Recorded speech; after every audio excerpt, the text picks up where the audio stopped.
Hey, let me show you something. Come on. Come on.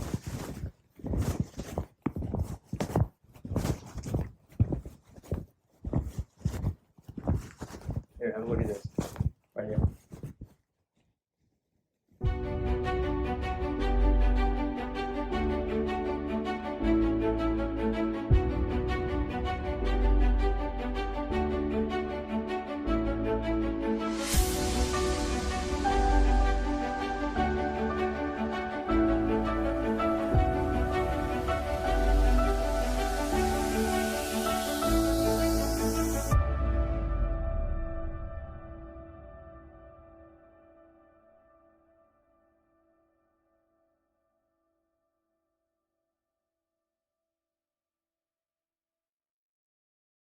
All right, so welcome back to Chaotically Intolerant. It's episode 110.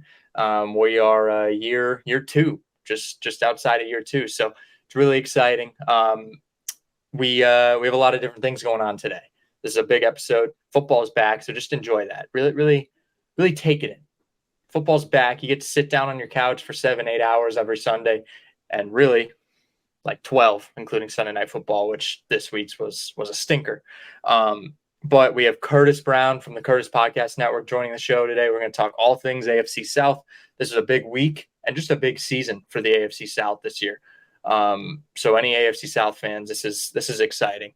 We're going to do an AFC South snake draft. So make sure you can vote on that at the link in the description below or on our website at chaoticallyintolerant.com. The season finale of Summer Smash is out now on YouTube, our ping pong documentary. We have 8 episodes out now, and that's going to be the end of the season for this year. But in 2024, more of it's coming back. We've already renewed it, so that's really exciting. And our Tecmo Bowl live streams are coming back on September 20th at 8 p.m. That's when we're going to be seeing the Tecmo Bowl live streams again. I know a lot of people do enjoy watching it. It's about 20 minutes long. It's just a little retro football video games. The Colts are 9-1, I think, heading into the next week, or more than that, maybe. They're way ahead in their division. So it's really exciting. This is a big episode. And make sure to visit us at chaoticallyintolerant.com, our brand new website. We just uploaded it last week. It's really exciting. I'm so happy to have it. And I want everyone else to check it out. We have a blog on there. We have a bunch of different things, so you can go check out and really spend some time on there. It's exciting. So, I hope you guys enjoy this episode, and make sure to listen to past episodes. Make sure to keep listening to ours in the future, and make sure to go listen to Curtis's the Curtis Podcast Network. That's where he does the AFC South show. It's really exciting. Him and his few guys over there, they do really good work. I love their stuff. I listen to it from time to time. I got a busy schedule, but I do make sure to get in time for them. So hope you guys enjoy the episode, and we'll see you soon. All right, and welcome back. Chaotically Intolerant, episode 110. We have special guest Curtis Brown, recurring guest. I think this is number 3 now. I want to say that we've had you on. Yeah. I figured this is a big AFC South couple weeks. I mean, the Colts, they played the Jags today. They play the Texans next week. I would assume there's another divisional game next week. I would hope so. So we can do a little look ahead here. Yeah. Let's see, week 2. Oh, Chiefs Jags. That's a big week for the AFC South. Yeah, that's a rematch of the divisional round. Yeah, and then Titans Chargers, which again, very big week. Mm-hmm. I would say. So, this is I would say one of the most important weeks, most important seasons for the AFC South, quarterback wise, development wise. Yeah, and it's hard to argue that in any other way, because our whole division is, with the exception of Tannehill, young quarterbacks. So I mean, and somewhat talent. I mean, let's be honest. Will Levis isn't the best right now. We didn't see much out of him in camp, and I didn't even hear from him in the regular season or in the preseason.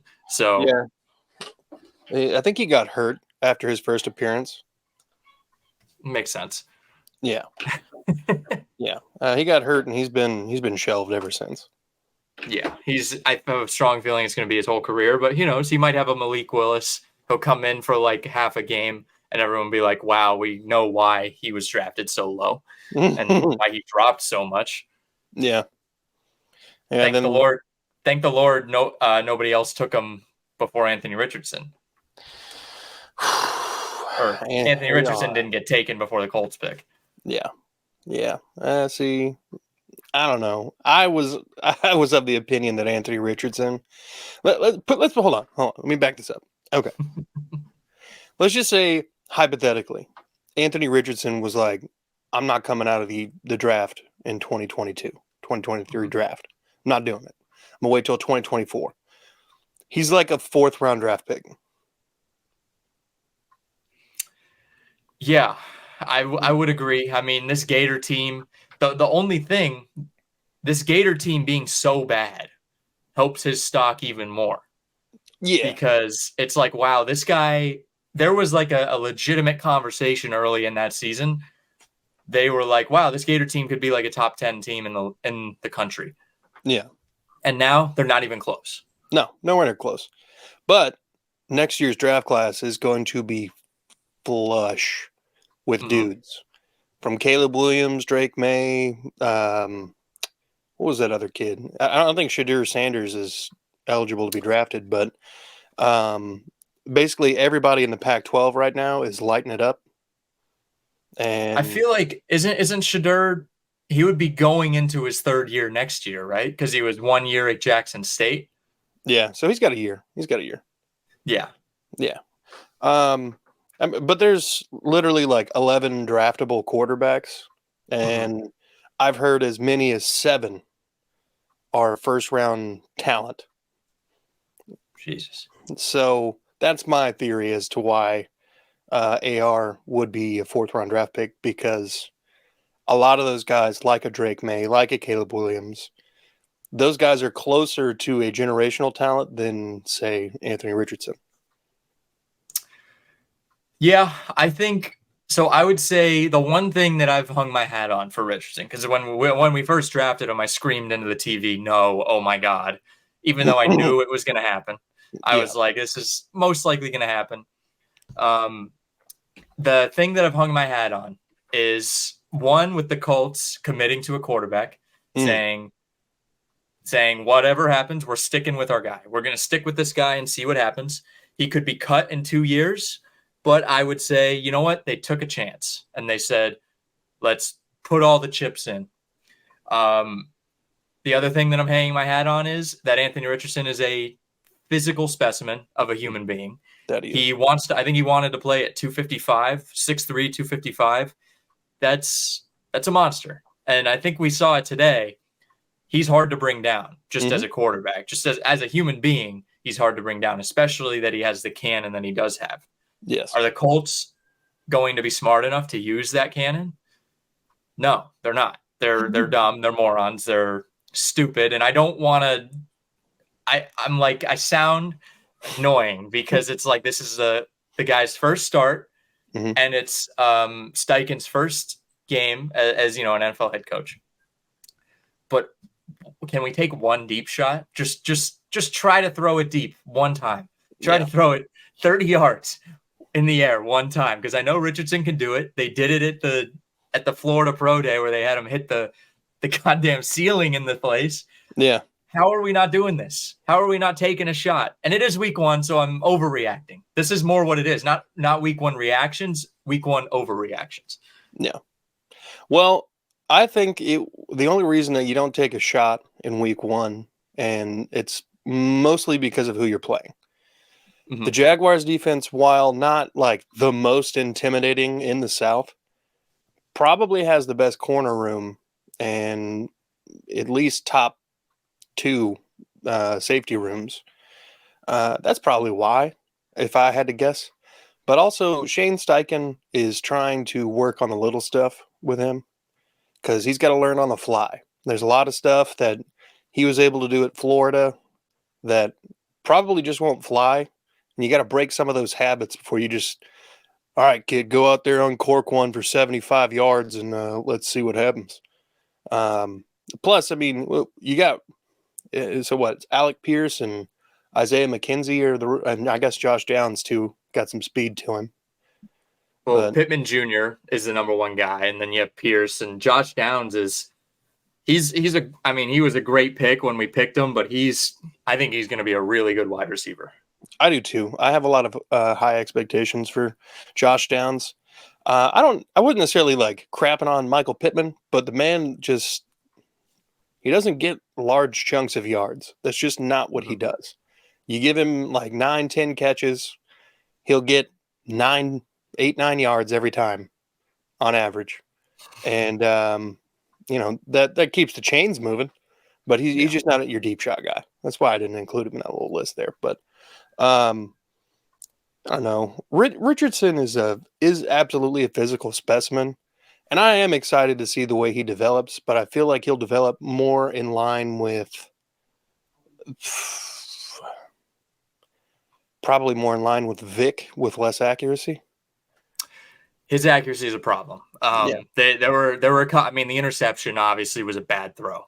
I think people were giving him a little bit more shit for it than I think he does deserve. It was a tough throw to make. Yeah. I liked him taking the shot at least. Yeah. When he threw that pick, I was like, that looks like a rookie interception that a rookie would throw. He was trying to hit his tight end on the sideline. If he threw it higher, I know Mo Alley Cox could have gone up to get it, but it wasn't a horrendous throw. Yeah. I only got one deep shot out of him, and I understand the working on the little things, but there were times it felt like I was watching the Eagles offense, like the Eagles offensive play calling, but they just don't have the guys there to do it. That's the big thing is Steichen is trying to run what he did in Philly, and you just don't have the pieces yet, or maybe everybody's not quite as familiar with the system yet. With time, I guarantee that there'll be a lot more deep shots taken. Could be like week 3, 4, something like that. That the offense and everybody just starts. Probably the whole NFL will just kind of get to a different level once they've really shaken the rust off. Yeah, and I think there's a lot of Colts. Like I bought into the Anthony Richardson propaganda that was put out by the Colts. You know, it's like the Soviet Union. I bought into that propaganda.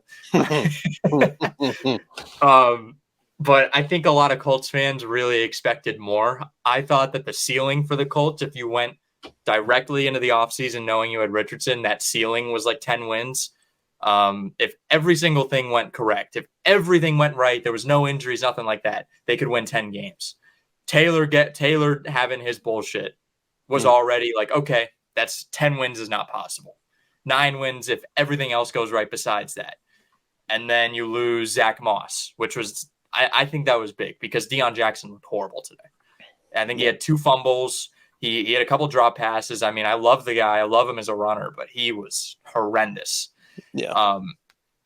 And now I just keep getting pushed. I mean, I knew obviously the best possible scenario is unlikely to happen. I'm expecting them to like win like 3 to 5 games as like my realist possibility. So I'm not disappointed. Am I going to be pissed off that they lose every Sunday? Yeah. Is it going to ruin my Sunday? Maybe a little bit. Yeah. But I have my own I have an understanding of the expectations, and a lot of Colts fans I think are over. They expect too much of this Colts team, and they're going to call for everyone's head. They're calling for Ballard's head because of this game. They're like, I hate Ballard. I was like, you guys got to understand. This man just bought another 3 years of job security for himself by drafting Richardson. And it's going to take time, especially with this kid. It's going to take time. And I think he looked better than a lot of people could have expected. I'm going to give you a little pushback on the 3 years of job security. Yeah, job security. Anthony Richardson has 3 years of job security. If Ballard gets this season and maybe next season, but if there's not, like, whatever happens this year, if there's not improvement on it next season, he's gone. He's partially the reason I think that Steichen was like, we're going to start Anthony Richardson so early because of how much pressure Ballard is actually under, because the team has not really performed super well the last couple seasons. So I think that bad season this year, bad season next year, Ballard's out the door. I think there's a lot of pressure on him to do anything. Yeah, you're the drafting a couple good linebackers and some good running backs and a few wide receivers. It's not going to get you far in this league. You got to nail down the quarterback, and it's been long enough. Seriously, I'm getting sick and tired of the. I mean, I'm wearing the Luck jersey. I always wear the Luck jersey. It's my jersey. But I'm getting sick and tired of hearing people make excuses for him, because I get the 2019 season. I get it. You were in a bad spot. I obviously at the time I was like, yeah, that's what they should have done. They should have tried to go out and win some games. Hindsight, they could have gotten Joe Burrow if they just said, fuck it. We're just gonna say goodbye to the season. We're gonna go out and get Joe Burrow. Yeah, kind of like they did with Andrew Luck. Yeah. Does Frank Reich ruin Joe Burrow? Most likely. He does. I felt like I was watching Frank Reich today. It was horrendous. It was just, I mean, I felt like they ran the ball 3 times into the middle of the pack on a few different drives where I was like, what are you doing? You need to score a touchdown here. You're up 3, you're up whatever. You need to score a touchdown here. So I didn't, it made me sick to my stomach. I don't want to talk about the Colts too much because there's 3 other teams that are probably better than the Colts. We'll talk about the Jags, the winners today, the only 1-0 team only 1-0 team in the AFC South. They out-talented the Colts at the end. Yes. That's pretty much how they're going to win most of their games in the South. Because, we play the Texans play the Colts next week, and then they play the Jacksonville Jaguars. We have a pretty interesting little stretch right here. I've been saying all off season that it's the Jaguars division to lose. They bolstered that offense in the off season. Trevor Lawrence is, we're expecting good things out of him. And so far he's delivering. Christian Kirk had a solid day. Or not Christian Kirk, Calvin Ridley. Sorry. He's the new number 1 now. Yeah, that offense is going to be an absolute force in the South, at least. I could see them getting back to divisional round, maybe the AFC Championship game this year, if health. If health. Yeah, if health works out for them. I feel like they were. I mean, it's week 1, so we're gonna overreact. I'm not gonna preface it with that anymore. People should just understand. Yeah. They were a little underwhelming today. The end, obviously, they out-talented them. They scored the touchdown after that pick to really seal things. This game was not even close to over. With what I think 2 minutes was when the pick happened. Yeah, maybe under 2 minutes.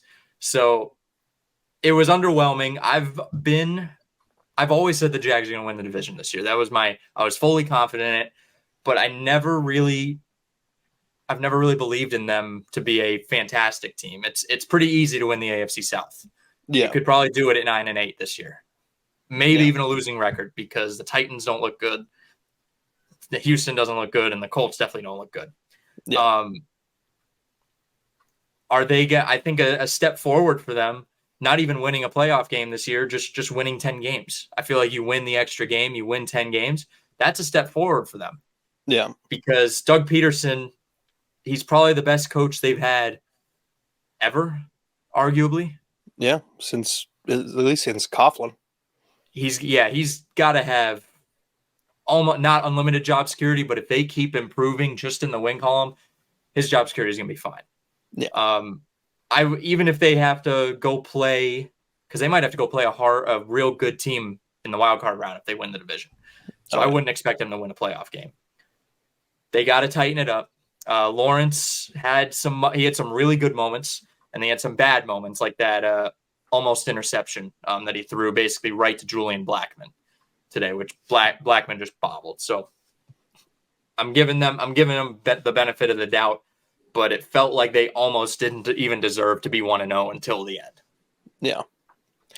Yeah. I mean, everybody struggles week 1. You're finally implementing the new system. You're showing everybody what you're going to do. You're trying to figure out who's who on your team. Because, I mean, you can play anybody in the preseason, but you don't know what you've got until the regular season starts. all offseason, the Jags have improved their offense. Their defense is going to be the biggest question mark probably known to man this year. It's not like their defense was really able to shut much of anything down last year. I doubt they'll be able to do anything like that this year. Their defense is going to be a liability for them unless some dudes really step up. Because I didn't really even have the Colts scoring that many points against the Jags this week. So I was definitely disappointed in the way that their defense played. There's probably some individual efforts that, were pretty solid, but as a team, I mean, you're letting up 21 points to a rookie head coach and a rookie quarterback, and you've got a bunch of dudes who are on second contracts on your team. That shouldn't be happening. So the Jags, man, they're going to jag as much as they possibly can and still win games. Yeah. Trevor Lawrence being the next Andrew Luck. I still love hearing that every once in a while because I'm like, I mean, the guy is clearly improving, but Andrew Luck won 11 games his first season in the NFL and turned a 2-14 Colts team into 11-5. So maybe people were a little too excited to start out. Yeah, but I mean, it's not like that 2-14 Colts team the year before was. I mean, if they had a quarterback, they would have been okay. I mean? I remember they almost beat the Brady Patriots that year. Yeah, I mean, who was the quarterback for y'all that year? It was was the guy who looked like Jesus. Whitehurst. Yeah, I think Charlie Whitehurst was there, and Dan Orlovsky at some point. Orlovsky. I think there was another one. Yeah, was it Painter? Painter, that's who it is. Yeah, Curtis Painter. I don't like to think about those names. Yeah, that was a dark time for the Colts. That was, Peyton's neck injury year. Oh, man. Yeah. Weird time. Oh, my God, such a weird time. Yeah. Let's talk about the Titans. So I feel like Ryan Tannehill kind of forgot that DeAndre Hopkins is actually old because he threw up 2 jump balls to Hopkins that maybe 5-6 years ago he brings down with ease. Not this time. It's not DeAndre Hopkins of old. I didn't get to watch a whole lot of the game. I did get to watch probably the last, 7 minutes in the fourth quarter. And it really didn't look like that offensive line was doing many things to help Ryan Tannehill. Mm-hmm. I kind of expected there to be a drop-off in production for D-Hop because D-Hop is not going to get the targets that he's used to in any other building. The Titans historically throw the ball, like last season they threw the ball 26.8 times, which was the league lowest.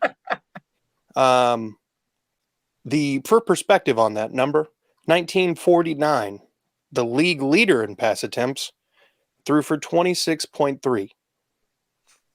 Just to kind of give you a perspective on how much they're not actually throwing the ball. That person's name was Y.A. Tittle, by the way.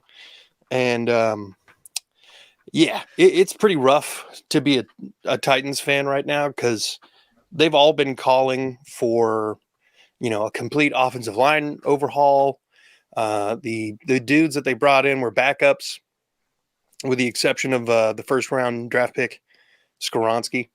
I think he's going to develop into a solid player. I love him. He's one hell of a blocker out of Northwestern. But, I mean, everybody else on that offensive line is new. They have 5 new starters. So there was going to be bumps and bruises.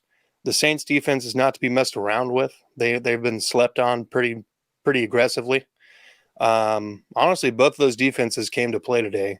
You're going to have the Titans scored 5 field goals. And I think the Saints had like 3 of their own. So they had in the first half, it started Saints fumble, Titans field goal, Saints field goal, Titans field goal, Saints punt, Titans punt, Saints punt, Titans punt, Saints field goal, Titans INT, Saints punt, Titans field goal, Saints INT, and then the end of the half. Yeah. What an electric first half it was. It was like I was watching California and Auburn all over again. Just Jesus. Big Ten. It's Big Ten football. That's what it reminded me of. It's all Yeah. Big Ten football. Oh man, it was rough. It was rough. I work at a pizza place, and usually on Sundays we get a bunch of Titans fans coming in there, and we did that today. And when I tell you everybody was, like, we got to get rid of Tannehill. I mean, literally everyone. I had like a 75-year-old woman being like, I don't understand why the Titans held on to 17. What has he got? Let the young kid, what's his name, Willis, get in there. That kid's got some moves. I'm like, Jesus. Oh And my God. for people from Tennessee to be rooting for an African American quarterback to go in there, you really got it. You really got to want Tannehill out of there. Let's be honest. Let's just be honest. Yeah. You really gotta not like Tannehill. I mean, I've probably gotten like 2 or 3 different text messages from Titans fans in the area being like, Tannehill ain't it. We gotta do something. So I mean, it's widespread for the Titans fans. I also think that eventually they'll be able to settle in once all these guys on their offensive line get a chance to gel, because that's the only way it happens is just the same 5 guys walking out of the field and playing together many weeks in a row. Eventually, on the offensive line, they'll get shit figured out. Derrick Henry will become Derrick Henry of old again, and the Titans will do okay. I'm not expecting them to be earth beaters by any means, but 7-8 wins seems pretty likely. Yeah. The Titans, it's like Groundhog Day to me. Yeah. With their entire organization. I mean, when they, I feel like it was probably 2019. They won the division in 19, right? Correct? 19. Or no, Houston won in 19. No, I think they won 19, 20, and 21. Let me look at the history here. Because last year the Jags won. Yeah, 19, 20, and 21. So they were the number 1 seed in 20, correct? Mm-hmm. Yep. I feel like that was their year. That was obviously like the window. And I feel like they just keep keep trying to hold a window open that is just shutting on them. Like God just keeps slamming that window shut, and it drops a couple more inches, and they're just trying to push back. And you have to be like, let it go. Just rip the whole thing apart, take the engine out, just destroy the whole thing and start from scratch. The fact D-Hop even wanted to go there, I remember when I got the notification, it was like DeAndre Hopkins signed with Tennessee Titans. I was like, why? What? That is like the weirdest place to go of all time. Yeah. And I think it's got to be a little bit to do with something that you already mentioned, him being a little older. I think a lot of people were not trying to give him that kind of money, and the Titans were that kind of desperate. So that's probably what it all came down to, because Houston didn't even pick up the phone. And he came and visited some of the players in Houston just to, say what's up. No calls. Caserio didn't call him for anything. And it might be because there's probably some bad blood from when he left. But, I mean, damn. That guy is one of the best wide receivers in franchise history, and you're not even going to give him a call. Yeah, there's got to be something going on there. He'll probably end up with 1,000 yards and somewhere in the ballpark of 60 to 75 catches this season. It just won't be DeAndre Hopkins-esque numbers that we're used to, because Ryan Tannehill is not going to throw the ball all that well, and it's just going to be a rough ride. Like, DeAndre Hopkins has not been able to stay healthy, and if he goes down, you got Treylon Burks as your number 1, and that's going to be a problem. Yeah, when he had his kind of criteria for a team, he wanted an established quarterback, established coach, and an established GM. Well, Ryan Tannehill, he's a quarterback in the league. Yeah. He's been there. So I guess you could call him he's established. Mike Vrabel is an established head coach. He's a young head coach, but I still give him his flowers. As the teams that he has motivated to actually somewhat succeed is shocking. Yeah. And if I'm not mistaken, they just hired a new GM, correct? Yes. From the 49ers. God, why can I not? Rand Carthon. Yeah. Yeah. So he was able to meet one of his criteria, and that head coach is young. And it made sense why he wanted to go to New England. I mean, Matt Jones, not an established quarterback, but Bill Belichick is. I mean, if you want an established coach, that's your guy. Yeah. Yeah. And he's pretty much the absolutely. GM anyways. Yeah, he is the GM. And that's what the Texans tried to do with Bill O'Brien. We're like, oh, you came from that coaching tree. You're like the same guy. Let's make it happen. Yeah. And that worked out. Yeah. But yeah, D-Hop's decision to go there was always kind of puzzling to me. But I mean, the man's going to get double coverage every play. So you would imagine that, some of these younger guys that the Titans have would be able to get open downfield or in the middle of the field. I don't know if Chig Okonkwo, who the media because I live around Nashville, the media around here has been waiting to anoint this man the next great franchise tight end. I don't even know I drafted him in my fantasy league. It's my backup. Yeah. I don't even know if he caught a pass today. I know at some point I checked his stats and it was like the third quarter and he had 0 catches, 0 yards. So, I mean, unless something changed that last quarter and a half, there's no way he lit it up. He had 2 targets today. No catches. No catches. Yeah. See, and this is the problem. They probably did Marshawn Lattimore play today? Do you know? The corner for the Saints? Because I know he was questionable. Yes, he did. Okay. So you put Marshawn Lattimore on DeAndre Hopkins, and the Titans are expecting double coverage. Mm-hmm. You're probably not double covering him if you've got Marshawn Lattimore on him, at least not as often. Yeah. So I imagine that worked out pretty well for them. So they just straight up didn't know how to play football today. Ryan Tannehill was confused. He's like, whoa, back up. There's not a safety help over top. I'm going to throw it to D-Hop on this 50-50 ball. Yeah. No, it's rough. You can't, when you come out there expecting to be double covered and you're not, and there's not much you can do to alienate that decision, you're in some trouble. You're in some deep trouble. It's kind of like doing a pick'em and you see the Cleveland Browns and you're like, oh, it's the Browns. They're definitely going to lose because it's those ugly ass uniforms. And they don't even have an actual logo on their helmet. But no, they won today. They found a way to win. Yeah, by a wide margin. The Bengals just can't handle the Browns for whatever reason. Paul Brown is somewhere just continuously rolling over in his grave because of all the dirtiness that was done to him by the Browns organization. Yeah. But Jesus Christ. I mean, wow.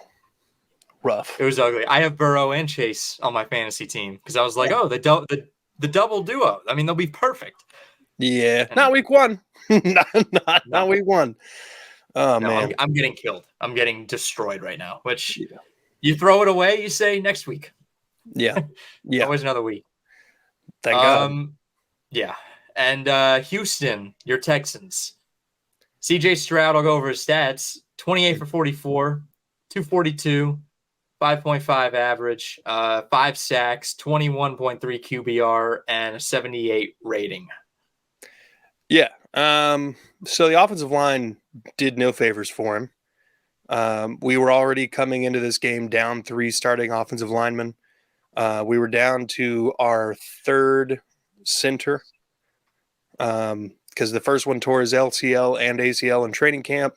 Juice Scruggs has got a hamstring injury. Kenyon Green had season-ending shoulder surgery at left guard. And then Titus Howard broke his hand and had surgery on that. Juice Scruggs and Howard are on short-term IR.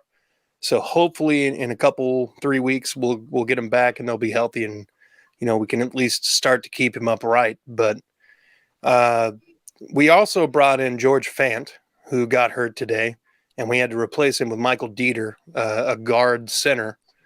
And he got worked on his first play in the game, and CJ got popped. He got hit a lot today. I am of the camp. Like, I know I say things all the time about Ohio State quarterbacks, but I feel like if you're going to give CJ Stroud the best opportunity to be the franchise guy, if the team is crap, sit his ass and let him learn. Mm-hmm. There's no reason to go out here and just take hit after hit to his confidence and to his body and, hope that on the other side he's got the resilience to be like, we're going to bounce back every week, every season. This is a guy who probably hasn't lost more than 3 games in a season since his middle school. Mm-hmm. And that confidence and quarterbacks go hand in hand. You can have the most talented quarterback in the world, but if he doesn't believe he can go out there and do it, he's going to go out there and play like shit. Yeah. And it's not like the Texans have the best surrounding talent.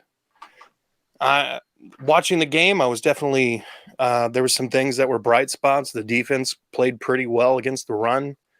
That was where most of the touchdown damage was done, but that was through Justice Hill, who had 8 carries for 9 yards and 2 touchdowns. J.K. Dobbins tore his Achilles today. Yeah, he's done. Yeah.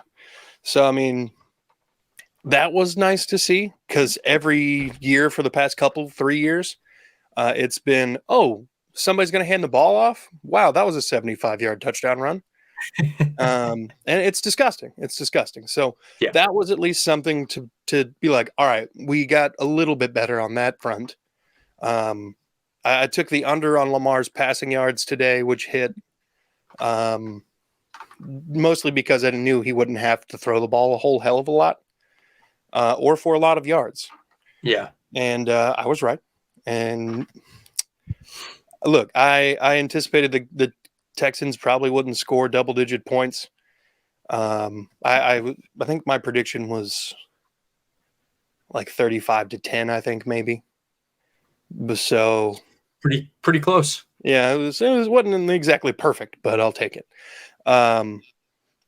There's so much youth on this team. Will Anderson got his first sack today, but it's going to be a rough year. There's a lot of Texans fans out here saying that we're threatening the Jags this year, or we're going to have, greater than 5 or 6 wins.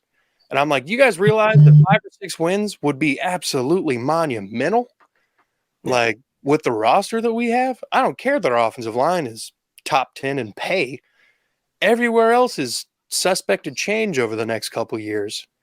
I mean, Nico Collins, this is his last year to prove it. Robert Woods is old. Noah Brown on his second team, he's predominantly a special teams player. Mm-hmm. That's just the wide receiver room. Dalton Schultz, 1-year deal. I mean, the offensive weapons are going to be in a state of flux for years to come. And people think we're going to be trying to win right now? Come on, son.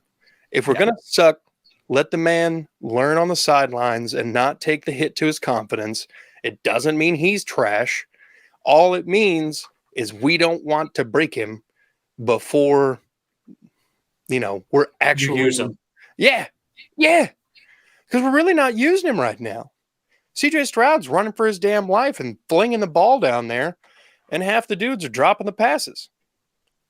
It's Matt Ryan is not retired yet. Well, look, I would rather see Davis. You can go out and sign Matt Ryan. No. I'd rather see. I'm also not of the opinion that you have to have a veteran guy in there for someone else to learn. Like let's take AR and Gardner Minshew. Mm-hmm.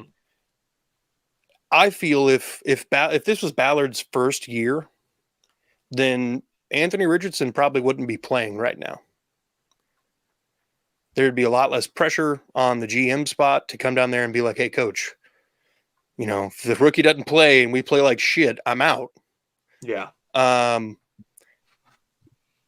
wouldn't be upset if, at some point we're not winning a lot of games, Davis Mills comes in. If we're going to suck regardless. And why not let Davis go out there and get those hits and potentially get himself another contract with another team. Because, I mean, he's definitely not going to be back here, but I would prefer that to happen just because there's not much positive on the offense right now.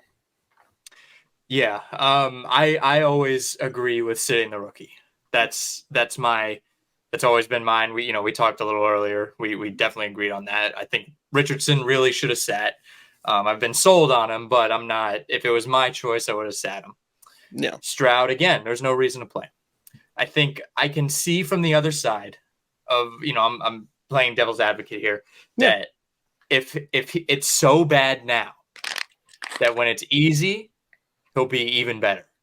I mean, if he's really going through the tough times and he can go through a 17 game season dealing with all of this bullshit with a terrible offensive line, then he'll be really, really good when the team is really good, when they have a good offensive line, he'll be able to appreciate it more. But I just don't think I think that is such a slippery slope because a lot of these guys will just get hurt and then they're done. Yeah. One quarterback example of a guy who went through the bad times and is now struggling in the good times. Not necessarily in week one, his performance wasn't great, but Deshaun Watson. Deshaun Watson was drafted to a team who had no offensive line to speak of. Mm-hmm. He struggled to stay upright most games in his rookie season, and but he eventually figured out how to play with a bad team. Mm-hmm. And they eventually got the Texans to get over the hump a little bit and get into the playoffs and win the division 3 years. But then he gets sent to the Browns, and we all know why. And he has not done well. And the Browns have a much better offensive line than he's ever had in Houston. Yeah.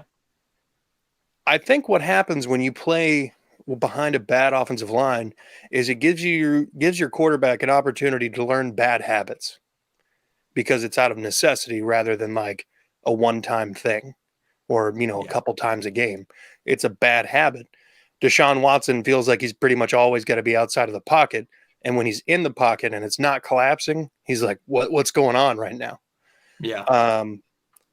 I think that there's a lot of things that CJ Stroud has the potential to learn, both good and bad, when it comes to having to deal with bad offensive line play and the injuries that the Texans are going to be dealing with. But it just kind of comes down to, would you rather have a slight increase in wins this year or a franchise quarterback to me? And I'm not even saying that he necessarily will be that, but you got to give that quarterback the opportunity to sit and learn so that when the time comes to be the franchise guy, he's ready. Yeah. Most of these dudes in the first round have not sat for any length of time since maybe freshman year in college for some of these guys? Yeah, most of them, I would say. So I mean, for Richardson, it's been like a year, but Yeah. for a lot of those other guys, it's been like probably 2 to 3 years. Yeah. And when they're sitting, they're learning. They're Mm-hmm. not necessarily that colleges develop all of the quarterback things that you need to do. But if you've got dudes who haven't sat for a while and you're talking about a position that confidence is the biggest part of it, sitting is not a bad idea. Like I Yeah. don't understand the it's the guy does the Colts stuff on my channel. He was like, if we sit Richardson, it's admitting failure. How is that admitting failure? I don't know. It's like he's like, well, we took him with a fourth pick. If he's not starting, then that means we missed on the fourth pick. I'm like, no, it doesn't. That doesn't mean that at all. It just means that what you have right now to field is probably not ready enough for your quarterback, or vice versa. Like, Mm-hmm. it doesn't mean that Anthony Richardson sucks. It just means that Anthony Richardson needs to sit down, Yeah. digest, learn. I don't know why everybody's so afraid of it. Especially, It's that's like why quarterback contracts are so light on the pocketbook. Mm-hmm. It gives you that flexibility to surround people or surround that quarterback with people on your team. It's Yeah. the whole point. And that people just aren't figuring this out, and it's kind of annoying. It's so I can equate it to like take a handful of seeds and you throw them into a big square of concrete, right? A couple of those seeds are going to slip through the cracks and they're going to grow and they're going to blossom into a flower. Every once in a while you have some weeds and some concrete, but a lot of those seeds are going to die. Yeah. And a lot of these teams are not a good environment for a quarterback to grow. Every once in a while, a great quarterback's going to grow out of a really shitty environment. Yeah. But a lot of these guys, something wrong, something bad is going to go wrong. The seed's going to get stepped on and it's going to break, or something will happen. Yeah. That's it. And saying we admit failure, you're looking at your future. I feel like that is a short term way of looking at things, and that is probably what Ballard is looking at. He's like, I got to keep my job. Yeah. Can you blame the guy? He wants to keep his job. Like, you really can't blame him for that. I think Casario's in the same situation Ballard's in. He's had maybe one really good draft with Stingley and all those guys, but and last year was pretty solid too. But the fact that CJ Stroud had to start and that DeMeco Ryans waited until Wednesday or whatever to announce that he was going to start for the Baltimore Ravens game. I think it was a lot more to do with Caserio being like, hey, we got to start Stroud. And DeMeco being like, I don't know if I want to do that. I don't really know exactly how much freedom that man has, but I can imagine a similar scenario happening where Caserio's got to have him starting, because it's not like since Caserio's been here that we've just been, beating everybody. We've been a revolving door at head coach, and it's been kind of an embarrassment lately to be a Houston Texans fan, to be honest. I'll be honest, it's been an embarrassment to be just an AFC South team fan. I feel like even the great years from those teams end in embarrassment. They always do. I mean, the Jags, the most recent one, they were 9-8. That's not something that really hang your hat on. I know they went on a run and they played well against Kansas City, so that's not losing that way is not an embarrassment. But the best team you can send out there is a 9-8 Jaguars team, probably the most feeble franchise out of all of them. I mean, good Lord. Yeah, I don't know, man. The AFC South is in for a world of hurt this year if these showings continue. The Jags might just win 11, 12 games because of how bad everything in the AFC South is. I had them splitting with the Titans initially. I don't know if I'll maintain that one, but we'll see. The Titans look really bad. I was trying to pay attention as much as I could to their game because the Colts were on at the same time, and they looked. I mean, it was hard to watch. I mean, the Saints weren't that much easier to watch, but you would expect more. I guess you kind of expect more from that team, where it's like the Saints are like, well, they're pretty shitty. I mean, Derek Carr's their quarterback. You go into it, you're not really sure what's gonna happen, but like the Titans, it's just been year after year of disappointment. Yeah. For them. Oh yeah. I mean, basically since that AFC Championship game, they've been the most injured team in the league. There's just not a lot going right for the Titans right now. Eventually, though, once they get rid of Tannehill or draft a new guy or whatever, eventually they'll get it figured out. But it looks real rough right now to be a Titans fan. Yeah, and when people talk about an injured team, right? You look at like 1 year and it's like, wow, this team was just riddled with injuries. Okay, that's fine. Even like 2 years, you can say, okay, it was just 2 bad years. But when it's just continuous, it's the same thing with the Ravens. At that point, there is a fundamental issue, no matter what. I mean, you cannot keep your guys healthy. Yeah, the strength and conditioning coach for these organizations needs to probably be reevaluated, if not fired outright. Yeah. I've been banging that table for the Titans since the 2020 season, or 20. Mm-hmm. Which one? They got it was the year after 2021, where they were the 1 seed and loss. They got their Yeah. Yeah. There was Yeah. 20. Yeah, it was 21. 20. They were the one seed with the most injuries in NFL history on one team. I think they fielded a total of like 97 players. Yeah. Which is, you basically had two different teams. It's embarrassing. Yeah. Oh, and then the next season they were like 2 shy of breaking the record. Yeah, They're going to try and break it this year, maybe. We'll see, but I mean, yeah, that's bad. Whoever that strength and conditioning coach is he's not on a hot seat at this point. His ass has been melted. He's just stuck to the chair.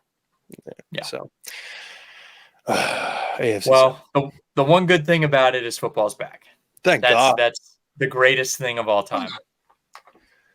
I love football. If I die and there is no football in the afterlife, just send me back. I've said if I die in August, I don't know what I would do, because I waited a whole off season. Like Jimmy Buffett died in August. I was like, that would suck. That would be brutal. Mm-hmm. I wouldn't even want to go to my own funeral. No. It's like, dude, is it Sunday right now? You got my funeral on a Sunday? I would put in my will, you guys are not allowed to do a funeral on Sunday if it's during the football season. You can't, because I don't want anybody to miss it. Yeah. It's the greatest league. It is moved. I used to be a baseball fan over football. Now it's flipped. It is turned into football, because it's just my day to. It's just a day to relax. It's awesome. Sit down, eat food. I sat in a chair for 7 hours straight today, which I haven't done that since February or January, probably. Nice. Awesome. Yeah, there's nothing better than having nothing to do but kick back and watch football. It's up there. It's like cleanliness is next to godliness. Football is like right there. Yeah. Yeah. All right, let's go to our draft. So in spirit with football, and you're on the show, we're going to be doing an AFC South draft. Okay. This one was difficult. So you have to do one player, one uniform, one game, one coach, and one season for a specific team. So, like the 2002 Colts or the 2002 Titans, whatever. So you have to pick a specific one. It's a snake draft, so I'm going to let you go first with the first pick if you want it, or you can have the second one since you're the guest. I don't care. It's your show. You tell me what to do. I got you. I'll give you the first pick. Okay. So is the first pick, am I picking out of players? You can do whatever. Oh, okay. Okay. So there's not like all right, I got you. First pick, current or former players included? It can be former as well. Okay.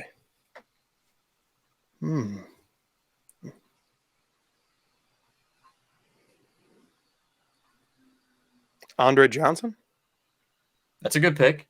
Okay.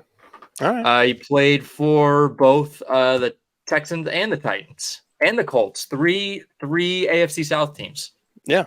I don't know why he didn't go for the full Infinity Gauntlet and go to play in Jacksonville, but whatever.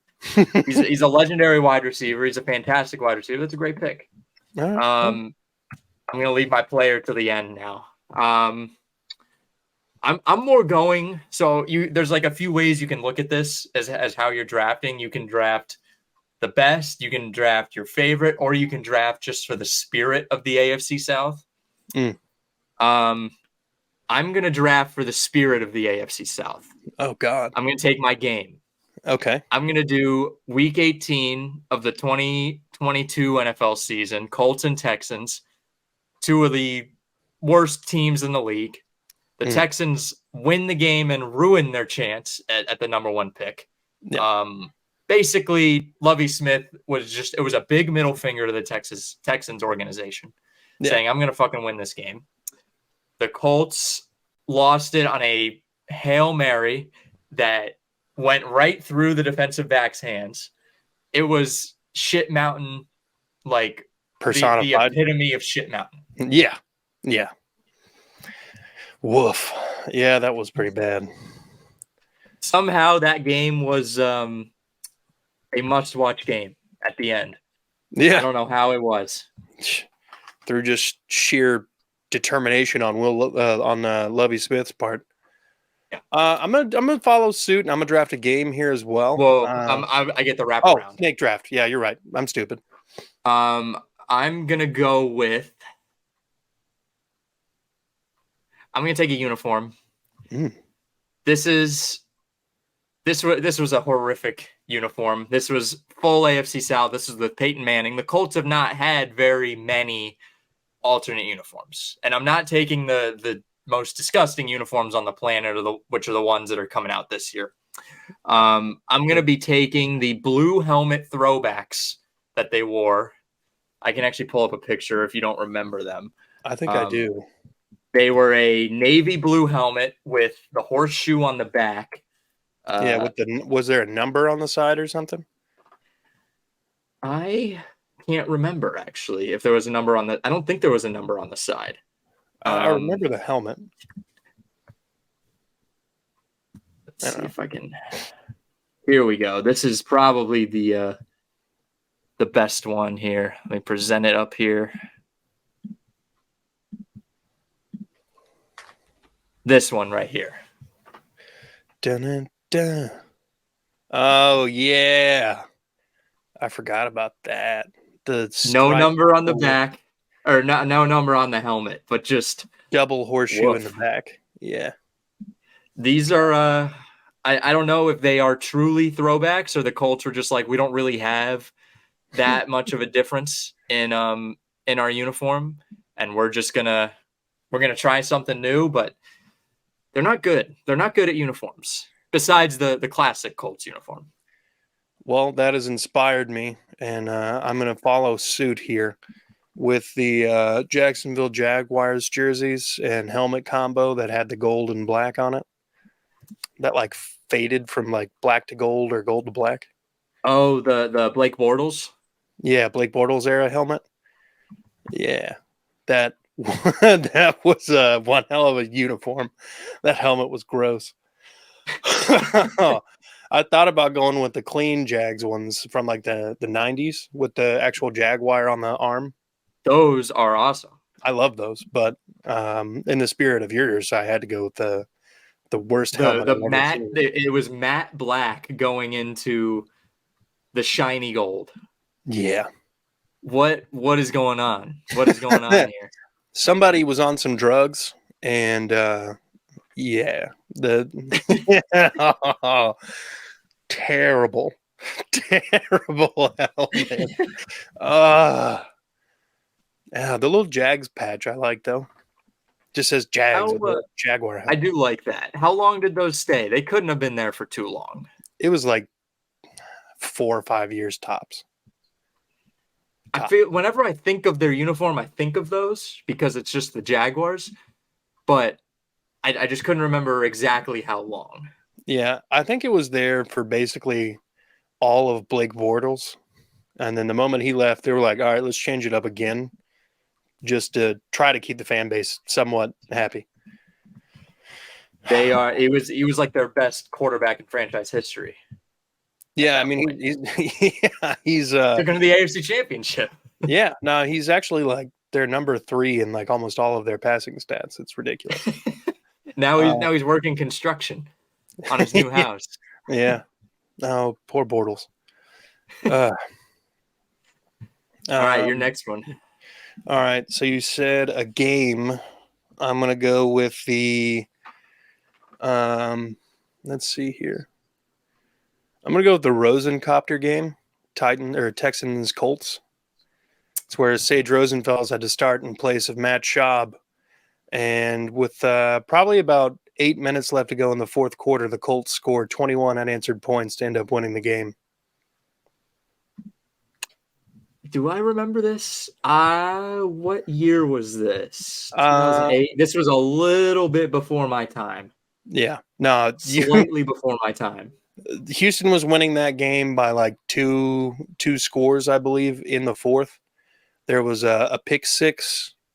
Sage Rosenfels then on the next drive is driving down the field, decides he's going to take the ball off and run with it, and jumps for the first down. Somebody hits his legs and he spins like a helicopter and fumbles the ball. Dwight Freeney then scoops it and scores for like a 73-yard scoop and score.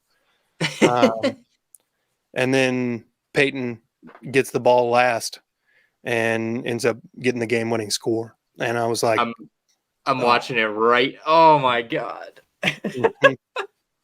Yeah, it's an iconic game for that reason. It's also the reason that Sage Rosenfels is probably one of the best backups we've ever had. Because anytime he came in for Matt Schaub during his tenure, then that man, he played well. There was literally no drop off at all between him and Schaub for a while. Is there something about those uniforms, the Texans uniforms, that make them look about 10 years older? Like the quarterback look 10 years older to you? No, but he was old as hell. He was like mid-30s at the time. Because those Texans uniforms to me make anybody look old. It's the arm sleeves, isn't it? I think so. Because the same thing, the Packers have the same thing. I saw like an edit of Taysom Hill in a Packers uniform, and he looked like he was 40 years old. Yeah. Well, I mean, it's not too far off from how old he is actually, but yeah, no, but yeah, there's something to that. I think it's the arm sleeves and some of those old shoulder pads and the way the helmets used to look and stuff. Because now that's all old now. So I mean, no wonder. But man, God, what a time to be alive for that game. Yeah, that was. Let's see. I really don't want to double up on that Colts and Texans Week 18 game. I'm looking at my coach. Oh man, this one's tough. I think I'm not too aware of the AFC South head coaches, I guess, because I've looked at Frank Reich and I was like, I feel like he's the guy. He's in the AFC South and the NFC South. He loves the South divisions. He played for the Panthers. Mm-hmm. The NFC South is our brother. They're also horrible. They're the worst division in their league as well. Yep. So I feel like Frank Reich jumping from the AFC South to the NFC South makes him one of the ultimate South Division coaches. Oh, absolutely. And then probably Tony Dungy is in that equation. Because he jumped, but he won a Super Bowl, so that's the problem. He was successful. Yeah, that's fair. I guess technically Lovie Smith fits that because his between Tampa and Houston, he did go to Illinois, but that was his last head coaching job in the NFL. Trying to think who else. Dom Capers, he was a head coach for the Jaguars, maybe a defensive coordinator for the Jaguars, one of the two, and then the first head coach for the Texans. I think he was the defensive coordinator for the Packers last I saw, but trying to think if there's any more like random little crossovers like that. I don't think so.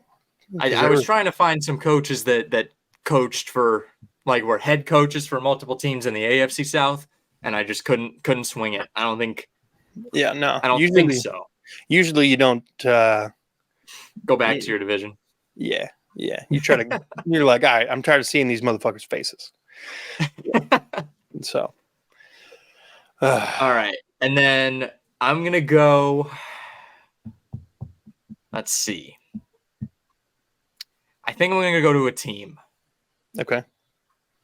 I'm going to go to the worst division winning team in AFC South history, the 2022 Jaguars. They were 9-8 and they won the division that year. That was the worst year for the division they've ever had. And this year, they could be even worse. Yeah. So I'm giving my flowers to the 2022 Jags. All right. Let's see. I'm just trying to think about what I'm going to do now in response. So, player, uniform, team, game. Coach and game. Coach and game. Okay. You have a player, a uniform, and a game. Copy. Okay. Well, it's Snake, so it's you again anyway. I did too. I You did did? Frank Reich and the 2022 Jags. Oh, sick. All right. All right. Wasn't all right. My brain ain't braining right now. Coach Jeff Fisher, Good former one. Titans coach. He exudes that energy too of like the shit mountain. He's the king of shit mountain. Yeah. Yeah. If there was anyone to ever exude that, that would be him. Okay, so coach, player, team. Let's go team this one. What was it? What was the year that the Colts actually won the Super Bowl against the Bears? Was that 2006? Yes. I'm gonna go 2006 Colts They because were they were my second option. yeah, I mean that was I being a Tennessee fan, the way that a volunteer fan, the way that I am. I've always found it hard to root against Peyton, Mm-hmm. even though he was in the division and beating up my team literally every freaking year. There was still nothing better than watching that former Vol go out there and light it up, set Yeah. records, and all that other stuff. I mean, that season was great. My dad was a Bears fan, and also hugely enamored with Peyton. That was one hell of a game. Yeah. I have a player. You already took your player, so I can actually just kind of actually did all yours, but Mr. Irrelevant, I guess. I'm between Chris Conley, who has played, he's caught a pass for 3 out of 4 AFC South teams, or Ryan Fitzpatrick, because it's Ryan Fitzpatrick. He was well-known starter for the Texans and Titans. I think that's pretty well known. Mm-hmm. I don't really know much about Chris Conley, so I'm going to stay away from him. I'm going to go Ryan Fitzpatrick. He's well loved around the league. He's a journeyman. He's started games for I think over 9 different teams. Yeah. And I think most AFC South players, it's the same thing. They're kind of journeymen. You know, you have some good quarterbacks here and there, but he gives out that energy. Fitzmagic, obviously, when he was with the Bucks, which our brother, NFC South. He wasn't. Was he with anybody else? No, he wasn't with the Falcons. Not with the Saints. So No. he's only done 3. He's done 3 South teams though. And were they any good those years They with were all right. Fitzpatrick? I don't think they were. I don't think they ever really did much. I mean, he was still playing when Drew Brees was still in the league, so it's like it was the Saints division. I'm But talking about when he was with the Titans or the Texans. Well, with the Texans, he was mid. He had like I think the year he was there, we were like 8-8, 9-7. I think that was one of the years we won the division with Bill O'Brien. And then with the Titans, I want to say he was a step down from what he did with Houston. Yeah, it says he came in, replaced Jake Locker with the Titans. He signed a 2-year deal in 2013. Played 11 games, started in 9 of them, finished the season 3-6 as a starter. He did beat the Jags and the Texans in the final 2 games of the season. Charlie Whitehurst actually replaced him on the Titans in 2014 after he was released. Nice. And then with Houston, he signed a 2-year deal in 2014. He was a starter by Bill O'Brien, but was demoted on numerous November occasions. 5th. Oh, numerous? Yes. Yes. He was demoted and replaced by Ryan Mallett, but then a few weeks later, Mallett tore his pec, and Fitzpatrick was then put in. During Week 13, he won 45-21 over his former Titans. Threw 6 touchdown passes in that game. Franchise record, 358, no picks, and a 147.5 passer rating. I don't know how that's not a perfect passer rating, you would think. Yeah, no. What was it, 158.3 or something? Yeah. Oh, God. During the second quarter of a Week 13, 17-10 loss to the Colts, scrambled for a 2-yard gain and was tripped up, ended up with a fractured left tibia, ending his season. He was replaced by Tom Savage, who also received a minor injury. Yeah. No, we went from that year to Brian Hoyer and Ryan Mallett and still won the division. I'm like, in 15? Wow. Yeah, I think there was like 3 out of 4 years or something we won the division, and 2 of them we won with 9-7 records. And one of those years it was Brian Hoyer would start for a game and a half, and then at halftime of the second game, Ryan Mallett would come in and light it up. Eventually it became a thing where, like, if the first half sucked, the second quarterback would come in at halftime, and without exception, there was the quarterback off the bench always played better. It was a weird year, and that's how we ended up winning any of our games. That's got to be a mental thing, because I feel like a lot of the backup running backs that come in, like Deion Jackson was named starter, and he was horrible. But when a lot of those backups come in, I think they know they got nothing to lose. So they're like, I'm going to play my ass off. I'm going to do everything I can. And they're really good. Yeah. And that's, I guess that is the difference between a great player and an average player, is when the pressure is on, you can't perform, versus when there's no pressure. Yeah. And that was how the Texans lived and died. That's how like half of our division championships have been. Just kind of scraping by. It done. Yeah. That's why. And then you'll always run into the Patriots or the Ravens back then. Yeah. Oh, yeah. A couple years, I think you guys ran into the Bengals, right? Oh yeah, that was Tom Savage's. No, that was TJ Yates' rookie year. We drafted him out of North Carolina. He, I think Matt Schaub was the guy, and he got hurt like week 11, week 10. Tom Savage came in, and we ended up winning like 3 of our last 6 and securing our first playoff berth. And we ended up that was the game in the playoffs against the Bengals that J.J. Watt had that pick 6. That's what I remember. Yeah. I never thought I'd hear that name, TJ Yates, ever again. Yeah. In my life. There's just it's funny when you talk about like just old quarterbacks. There's so many names. You're like, oh, I remember that guy. I remember that guy. Mm-hmm. Well, was Curtis Painter the backup for Peyton every year for a while? Because that's the only reason I remember that name. Oh, it was Jim Sorgi. That's who I was thinking. Yes. Jim Sorgi. Painter was for the last couple years, I think. Yeah. I want to say for, let's see. I mean, we could do a whole other episode on just naming names, naming AFC South quarterbacks on this. Let's see. He was with he's with Indy from 09 to 11. Really? Oh, Painter. Yeah. Painter was. Yeah. That makes sense. The first thing that comes up on his Wikipedia is his high school career.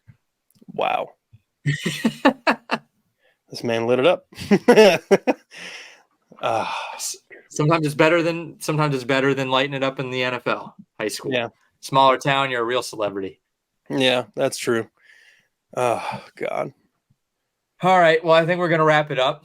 Thank you. Thanks for coming on, man. This is awesome. Love having you on. I'm sure we'll do it again throughout the season. It's going to be an interesting year, to say the least.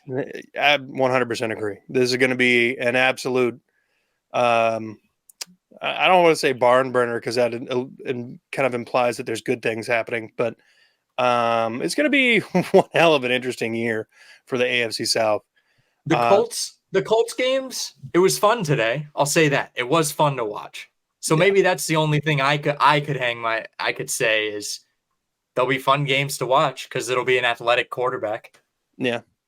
Yeah. I mean, and CJ didn't look lost out there, which was, a lot of people's fear. But, yes, I will be back on your show basically anytime you want. I got to get you on mine sometime. in the near future. Folks, if you're not already liking and subscribe, go ahead and hit this man's like subscribe button. Like, do it. What are you waiting on? Yeah, what are you guys waiting on? Hit the button. What's going on? It's right there. Go ahead and do it for Curtis's too. Go to this AFC South or Curtis Podcast Network. Sorry, on and YouTube and you can do that. Very easy, just one click of a button. Yeah,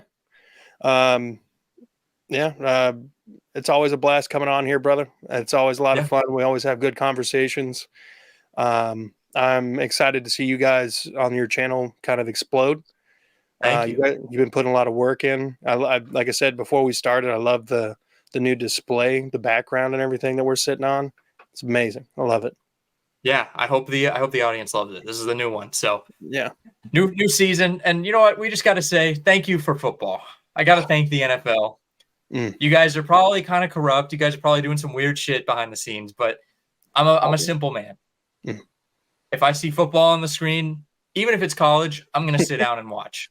But when it's the NFL, it's that much better. So thank you to the NFL. Thank you for football. I have a problem with thanking Roger Goodell, so I'm not going to do it. But football. We're not thanking Roger Goodell. We're thanking the players and the coaches for being there. That's true. That's true. All right. Thank you, NFL players and coaches, for doing what you do. General managers to a lesser extent, but kind of also vaguely included. Thank you all for watching. Make sure to hit that like and subscribe, and we will see you next week. Be good.